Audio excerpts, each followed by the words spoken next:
Guys, sedih banget sih ya, kemarin ada berita ibu-ibu yang mengakhiri hidupnya, kemudian dia juga mengakhiri hidup anak-anaknya. Sedih banget, hanya gara-gara masalah utang. Kenapa gue bilang hanya? Karena masalah terbesar manusia itu bukan utang, guys. Ya meskipun utang negara kita udah banyak, kemudian ada ketimpangan sosial, masyarakat beli motor aja nyicil, sementara para pejabat kita kayaknya beli mobil mewah itu kayak beli kacang gitu ya. Tapi udahlah, itu nanti mereka akan dihisab di hadapan Allah Subhanahu wa taala atas kelalaiannya, ya.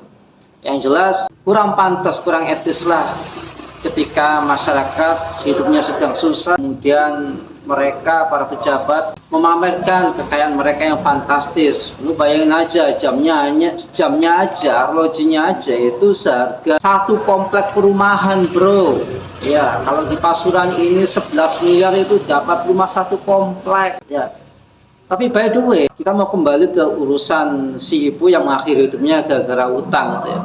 Jadi please deh, emang hidup saat ini berat, tapi yakinlah Allah itu yang ngasih kita rezeki, ya Allah yang ngasih, yang jamin kita rezeki itu Allah, kan yang lain. Apalagi anggota dewan, mereka nggak bisa jamin rezeki kita. Yang jamin kita rezeki kita itu Allah. Ya memang kita pernah ngelakuin sih kesalahan-kesalahan dalam kehidupan ini, termasuk kesalahan ketika ngatur perekonomian kita. Kita pernah utang sana, utang sini, utang ke pinjol, utang ke abang, ya ke abang-abang. Tapi semua ada solusinya kok. Teman gua punya utang 2 miliar setahun lunas. Nah gimana caranya? Ya dia hentikan utang itu, ya dia datangi bank, bilang baik-baik, ngomong baik-baik, gua mau lunasin utang. Dan itu tanpa bunga, dikasih tanpa bunga, bro, tanpa bunga, dikasih deadline, dan dia kemudian kerja itu palu gada. Apa yang lu butuh gua ada, ya.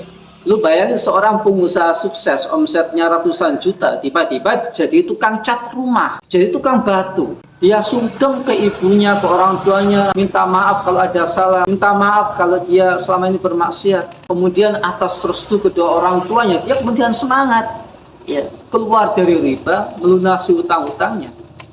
Yang punya utang 2 miliar aja bisa lunas, apalagi kita. Yang jelas kalau utangnya udah lunas ya jangan utang lagi, kan gitu ya. Kita sesuaikan dengan kebutuhan kita. Kalau kita mampunya beli nasi lauknya tempe sama tahu, ya udah itu aja, ya. Sementara kita sembari terus mencari penghasilan tambahan. Yang jelas jangan sampai korupsi waktu, jangan sampai mencuri, jangan sampai menipu, dan lain sebagainya. Gak ada masalah yang gak selesai, bro, di dunia ini. Kan dunia ini cuma sementara, ya. Apakah dengan bunuh diri kemudian masalah kita selesai? Enggak.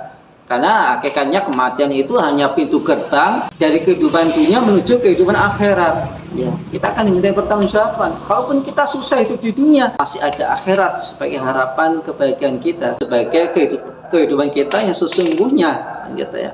Jadi sabar aja, bro. Ya, jangan bunuh diri, jangan putus asa, gitu ya. Kalau ada masalah, laki-laki itu kan nggak bercerita, ya. Katanya sih gitu. Laki-laki itu berceritanya kepada Allah. Laki-laki itu ceritanya di sepertiga malam terakhir. Ya, bukan laki-laki aja sih, semuanya kalau udah ada masalah, lu jangan cerita dulu sama ya tukang gosip, gitu ya. Lu cerita sama Allah, pasti Allah kasih jawabannya. Kemudian semangat kerja yang halal, semangat. Gimana menurut kalian?